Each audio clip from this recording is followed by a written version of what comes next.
Bismillahirrahmanirrahim. Assalamualaikum warahmatullahi wabarakatuh.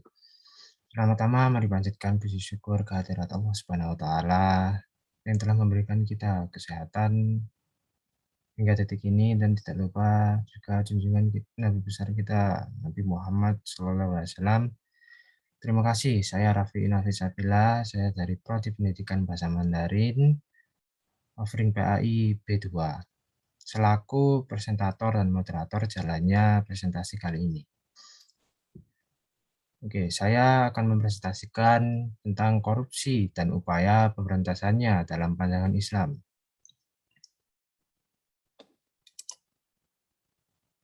Apa sih itu korupsi?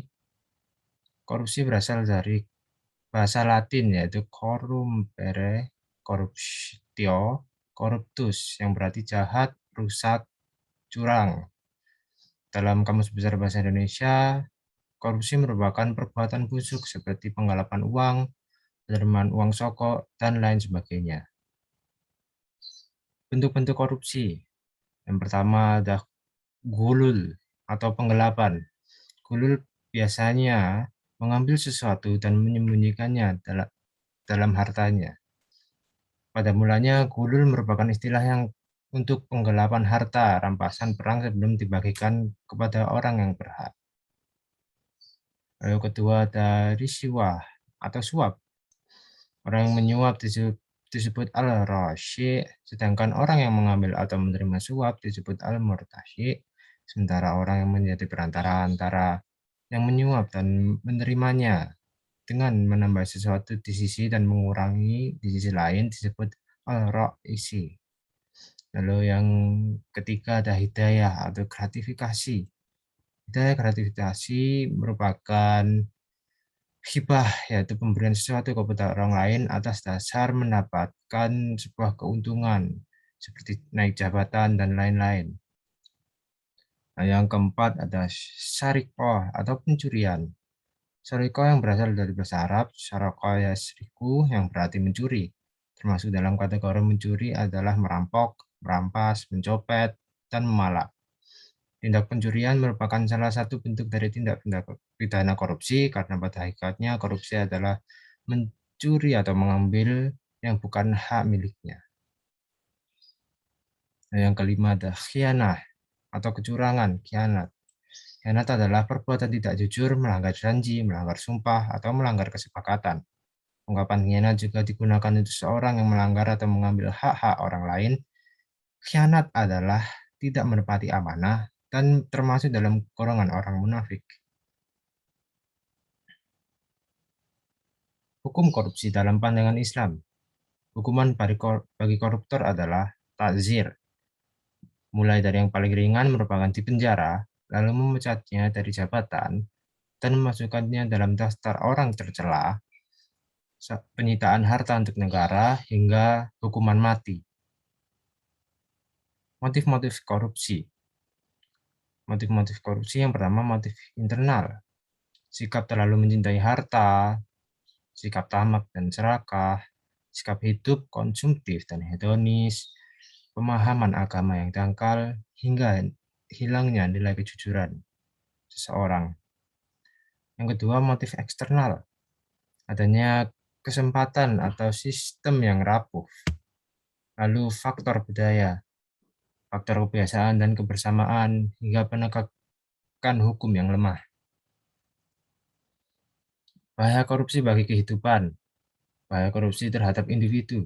Yang pertama, pelakunya akan masuk neraka, pasti. Yang kedua, memakan barang haram tidak akan mencapai derajat takwa. Yang ketiga, orang yang memakan makanan haram, kesadaran beragamanya sempit. Maksudnya, ia tidak banyak beramal yang bernilai pahala, sehingga ia mudah masuk neraka. Yang keempat, pemakan harta haram tidak diterima amalnya dan ditolak doanya. Yang kedua, bahaya korupsi terhadap kehidupan generasi muda. Salah satu efek negatif yang paling berbahaya dari korupsi dalam jangka panjang ialah rusaknya generasi muda. Karena generasi muda merupakan kunci masa depan suatu bangsa. Jika generasi muda suatu bangsa katanya rusak seperti itu, maka masa depan bangsa tersebut hampir bisa dipastikan suram. Yang ketiga, bahaya korupsi terhadap kehidupan bermasyarakat. Berpengaruh negatif terhadap rasa keadilan sosial dan kesetaraan sosial. Perbedaan yang tajam di antara kelompok sosial dan individu, lalu membahayakan standar moral dan intelektual masyarakat. Biasanya adanya strata sosial ekonomi yang cukup lebar. Bahaya korupsi terhadap sistem politik, ketidakpercayaan terhadap pemerintah dan pemimpin tersebut hingga tidak akan ada yang patuh dan tunduk pada otoritas mereka. Lalu timbulnya kekerasan pada masyarakat oleh penguasa dan tersebarnya korupsi, menyebabkan jatuhnya kekuasaan pemerintahan secara tidak terhormat. Lalu kelima, ada bahaya korupsi terhadap sistem birokrasi administrasi. Ketidakefisiennya birokrasi dan meningkatnya biaya administrasi dalam birokrasi. Kedua, kualitas layanan jelek dan mengecewakan publik. Meluasnya keresahan sosial, ketidaksetaraan sosial, dan kemarahan sosial.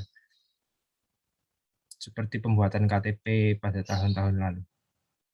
Lalu yang keenam, ada bahaya korupsi terhadap sistem perekonomian. Pasti merusak perkembangan ekonomi suatu bangsa dan berkurangnya investasi modal dalam negeri maupun luar negeri.